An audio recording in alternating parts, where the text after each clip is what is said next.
আসসালামু আলাইকুম প্রিয় বন্ধুরা।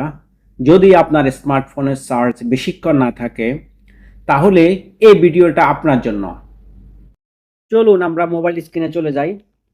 প্রথমে আপনি আপনার স্মার্টফোনের সেটিংয়ে ক্লিক করবেন।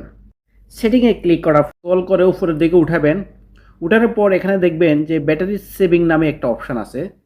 এই ব্যাটারি সেভিংয়ে একটা ক্লিক করবেন। ক্লিক করার পর দেখেন এখানে আমার এই অ্যাভেলেবল চার্জ আছে 11 আওয়ার 27 মিনিট। আপনি পাওয়ার সেভিংটা চালু করে রাখবেন। চালু করার পর দেখেন আমার আওয়ার 59 মিনিট, 14 আওয়ার 59 মিনিট হয়ে গেছে। আপনারা এটা চালু করে রাখবেন। আচ্ছা, এরপর স্ক্রল করে একটু উপরের দিকে উঠাবেন। উঠানোর পর এখানে দেখেন লোকেশন রিকোয়েস্ট নামে আরেকটা এখানে অপশান আছে। এই অপশানটা ডিফল্ট চালু থাকে অনেক সময়। দেখেন নিচে আরেকটা অপশান আছে লোকেশন সার্ভিস। এখানে wifi scanning and Bluetooth scanning এগুলা অফ করে রাখবেন। তাও এই লোকেশনটাও অফ করে রাখবেন। আচ্ছা, এরপর আসেন গুগল সার্ভিস নামে একটা অপশন আছে। গুগল সার্ভিসে একবার ক্লিক করেন।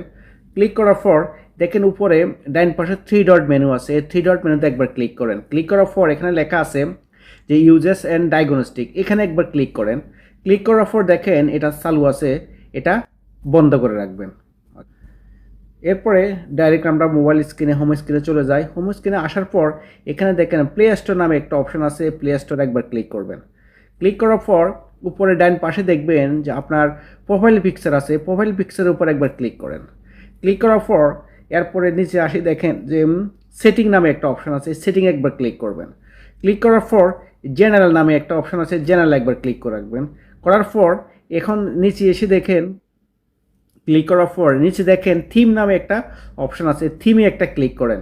ক্লিক করার পর এখানে দেখেন সিস্টেম ডিফল্ট দেওয়া আছে, আপনি ড্রাগ করে রাখবেন। ড্রাগ। এরপর এরপর আপনি ব্যাক করে চলে আসবেন। আসার পর এরপর আপনার শর্টকাট মেনুটা একবার নিচের দিকে নামান। নামার পর এখানে দেখেন পাওয়ার সেভিং নামে একটা অপশন আছে। দেখেন আমি চালু করে রাখছিলাম, এই পাওয়ার সেভিংটা চালু করে রাখবেন। যদি ভিডিওটা আপনার ভালো লাগে দয়া করে সাবস্ক্রাইব